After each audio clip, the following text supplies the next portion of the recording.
अभी बताया कि मध्य प्रदेश के हमारे जिनकी 16 5 स्टार होटल हैं, मध्य प्रदेश से आए हुए हैं, इनकी 6 5 स्टार होटल है और इनका नागरिक अभिनंदन यहाँ पर हो रहा है। मैं भी मध्य प्रदेश से आया, मेरे पास कुछ भी नहीं है, फिर भी हो रहा है। जरूरी नहीं है आप काम कर सकते हो। हमारे कई सारी बातें हैं।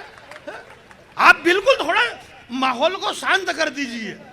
होली का माहौल है, देशभक्त की बातें, हमारे हरिओम पवार जी देशभक्ति की बातें, लोगों के रोंगटे खड़े हो जाएंगे। 6 साल पहले इस मंच पे आए थे लोग, ये तो चले गए कविता पढ़ के, लोगों के रोंगटे खड़े हो गए।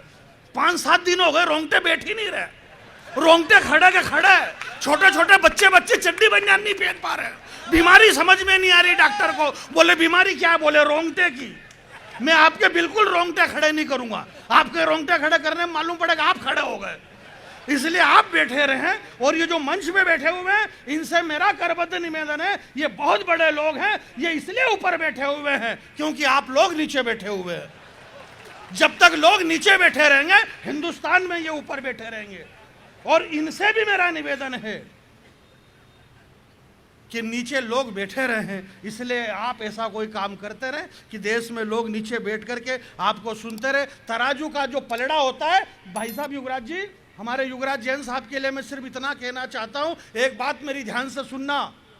आज 14 मार्च को पूरे हिंदुस्तान में की बात नहीं कर रहा हूं मैं, सिर्फ हिंदुस्तान के 4 शहर कलकत्ता, बंबई, जयपुर और इंदौर, जहां से मैं आया, इन 4 शहर में मिलाकर के 122 कवि सम्मेलन है। 122 कवि सम्मेलन को छोड़ करके हिंदुस्तान का वह कवि जिसे अग्निधर्मा आज की वर्तमान की पीढ़ी का रामधारी सी दिनकर जिसे कहा जाए, वो अगर हरिओम पवार यहाँ पर विराजमान है तो वो आपके युवराज वजीर जैन साहब की वजह से यहाँ पर बैठे हुए हैं।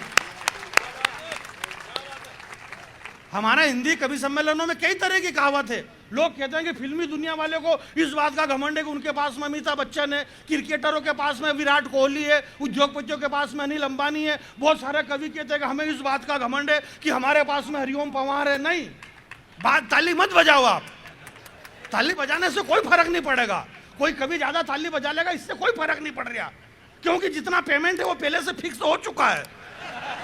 ताली पेमेंट को कम ज्यादा नहीं करती है। ये तो आपकी मार्केटिंग और टाइमिंग का मामला अलग है। भाई बात यह है कि अमिताभ बच्चन इतने बड़े स्टार हैं, विराट कोहली क्रिकेट जगत के भगवान हैं, अनिल अंबानी उद्योगपतियों के भगवान हैं, हरिओम पवार कवि सम्मेलन के वर्तमान के भगवान हैं। पर बात यह है कि अमिताभ बच्चन साहब की अगर 700 करोड़ की कोई फिल्म रिलीज होती है तो पूरा देश उसे देखता है। जरूरी नहीं कि हरिओम पवार उस फिल्म को देखे, परंतु अमिताभ बच्चन सामने बैठ करके हरिओम पवार को 3 घंटे बराबर सुनता है। ये हिंदी की कविता की ताकत है। बहुत अच्छे हमारे हाशिम भाई भी आ चुके हैं मंच पे। हाशिम भाई, आपने अद्भुत बात कही थी कि जिसे देश से प्यार नहीं है वो देश छोड़ दे, और उसमें ये मौलाना और महाराज, ये मौलाना और महाराज ही ज्यादा सब कर रहे हैं, बाकी कोई कुछ नहीं कर रहा, किसी को टाइम ही नहीं बापड़े को। ये देश में जितने दंगे हो रहे हैं ना, ये दंगे हिंदू मुसलमान के हो रहे हैं क्या? नहीं हो रहे। ना तो मुसलमान को दंगा करने का टाइम है, ना हिंदू को दंगा करने का टाइम है। मुसलमान बेचारा पंचर सुधार रहा, अंडे बेच रहा, उसको कहां दंगे करने का टाइम है? ना हिंदू को टाइम है, वो हिंदू बेचारा अपना काम कर रहा। 26 साल हो गए हिंदुओं को कवि सम्मेलन कराते कराते, ये क्या दंगा करेंगे यार? ये दंगे करने वाले दूसरे हैं। जल्दी से आइए मेरे भैया, बहुत बढ़िया। हमारे बीच में लायन सुरेश साहब मेरे बहुत पुराने मित्र हैं, काफी सालों से मेरी इनसे मित्रता है। जब इस पृथ्वी का निर्माण भी नहीं हुआ था, यह धरती जल के अंदर समा गई थी। आज से 17 लाख वर्ष पहले इस पृथ्वी पे डायनासोर भी नहीं थे। उस जमाने से मेरी पुरानी दोस्ती सुरेश लायन साहब से है। मैं प्रणाम करता हूँ सारे लोग, बहुत अच्छा आप काम कर रहे हैं। अभी हमारी कीर्ति दीदी कह रही थी, बोला हरिओम पवार का नाम छपा है, बाकी किसी कवि का नाम नहीं छपा, और छोटा छोटा ही छाप देते। मैं दीदी आपकी तरफ, आप बिल्कुल चिंता ना करें। हरिओम पवार जी का नाम इसलिए छपा क्योंकि इनका नाम है, इसलिए छपा। हमारा नाम इसलिए नहीं छपा क्योंकि हमारा नाम भले ही नहीं है पर हमारा काम है। हम काम वाले लोग हैं।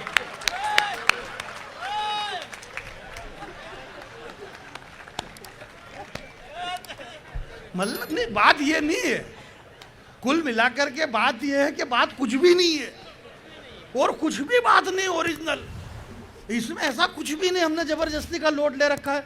अभी हमारे बीच में सीएम डिप्टी साहब आ रहे हैं क्या? आएंगे कि नहीं आएंगे?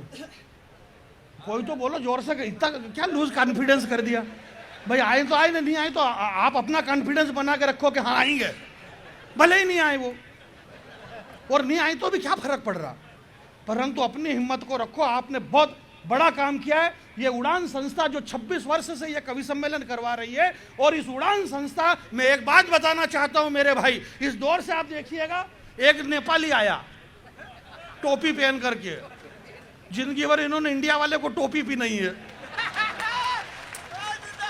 नेपाल से एक आदमी आया, एक ब्राह्मण का बेटा आया, एक मराठा कीर्ति महाराष्ट्रियन मराठा, एक हरिओम पवार जाट, और एक जानी बैरागी राम जी का पुजारी, और इसी मंच पे एक मुसलमान का बेटा। अगर सारे लोग इकट्ठे हो रहे हैं तो फिर बताओ इस देश के अंदर कहां पे अशांति है यार? इससे बड़ी और कौमी एकता क्या हो सकती है इस देश के अंदर? हाशिम भाई आप बेफिक्र रहिए।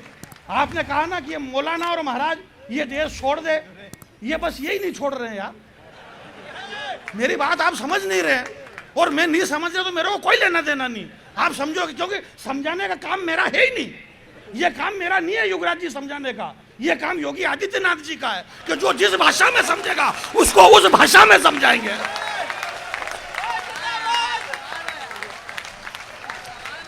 ये काम भाई जी सर, अरे वो सब ठीक है भाई साहब, शांति पकड़ो आप तो वो समझाई 700,000 करोड़ का कुंभ लगा, अच्छे अच्छे योगी संत साधु बैठे रहे, और वो एक ITI वाला बाबा गांजा पी के पूरा मंच लूट के चला गया।